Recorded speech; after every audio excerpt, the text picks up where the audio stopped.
नमस्कार। आकृति health care से मैं डॉक्टर कृति त्रिवेदी अभ्यंकर आज आपके साथ कोविड पेशेंट को घर में ही आइसोलेट करने की जनरल गाइडलाइंस शेयर करूंगी। आशा करती हूँ कि ये आपको हेल्पफुल रहेगा। आइसोलेट क्यों करना चाहिए?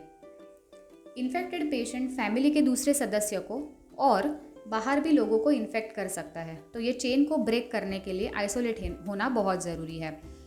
आइसोलेशन कब करें? बीमारी के पहले ही दिन। जैसे ही सिम्टम्स दिखाई देते हैं खुद को आइसोलेट करें।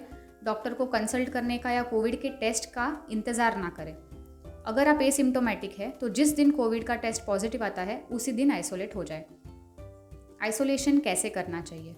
अगर आपका घर छोटा है और फैमिली में किसी भी सदस्य को अगर सिम्टम्स दिखाई दे रहे हैं तो घर के सभी सदस्य डबल मास्क पहने और जैसे ही कोविड टेस्ट पॉजिटिव आती है पेशेंट को क्वारंटीन सेंटर या हॉस्पिटल में भर्ती करें। फैमिली मेंबर्स अपने हेल्थ का ध्यान रखें और 14 दिन वही घर में खुद को आइसोलेट करके रखें।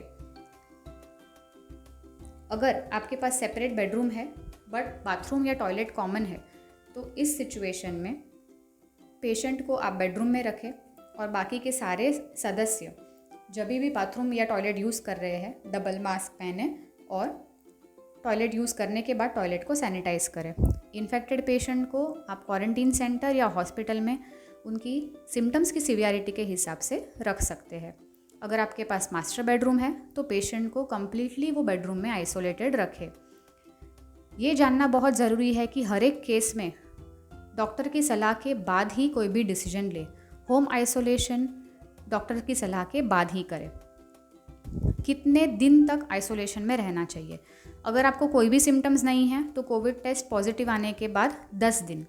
अगर आपको माइल्ड सिम्टम्स है तो 10 से 14 दिन, पर एटलीस्ट 3 दिन तक कंटिन्यूसली आपको फीवर नहीं आना चाहिए। उसके बाद आप आइसोलेशन एंड कर सकते हैं। मॉडरेट टू सीवियर केसेस में आप डॉक्टर की सलाह के अनुसार ही बरतें। अगर आपके फैमिली में कोई भी मेंबर को कोविड पॉजिटिव आता है तो आप खुद को, अपने घर के बच्चों को या सीनियर सिटीज़न को किसी और के घर पे ना भेजें या आप कहीं और शिफ्ट ना हो जाए, क्योंकि आप अपने घर से किसी और के घर में इन्फेक्शन स्प्रेड कर सकते हैं। आपको लगेगा कि आप प्रोटेक्ट कर रहे हो बट एक्चुअली आप एसिम्टोमेटिक कैरियर हो सकते हो और वो फैमिली में आप इन्फेक्ट कर सकते हो। ऐसे हमने बहुत सारे केसेस देखे हैं कि जिसमें मल्टीपल फैमिलीज़ इसी तरह से इन्फेक्ट हुए हैं। तो ये बात का ध्यान रखना बहुत ज़रूरी है कि आप जहाँ हैं वहीं रहे। पेशेंट के कपड़े और बर्तन को डिसइंफेक्ट कैसे करें? अगर पेशेंट खुद के बर्तन या कपड़े धो सकता है तो उन्होंने खुद ने ही करना चाहिए, या तो फिर साबुन के पानी में 30 मिनट तक सोक करके बाद में वो किसी और को हैंड ओवर कर सकते हैं। मास्क का उपयोग जब भी आप पेशेंट के साथ कम्युनिकेट कर रहे हो घर में या उनकी कोई भी रिक्वायरमेंट्स के बारे में उनको पूछ रहे हो तो करें। डबल मास्क पहने, अंदर के साइड पे N95 और बाहर के साइड पे सर्जिकल मास्क। घर पे रहिए और सेफ रहिए। कोविड-19 के रिलेटेड कोई भी असिस्टेंस के लिए आप दिए गए फ़ोन नंबर पे हमें कांटेक्ट कर सकते हैं।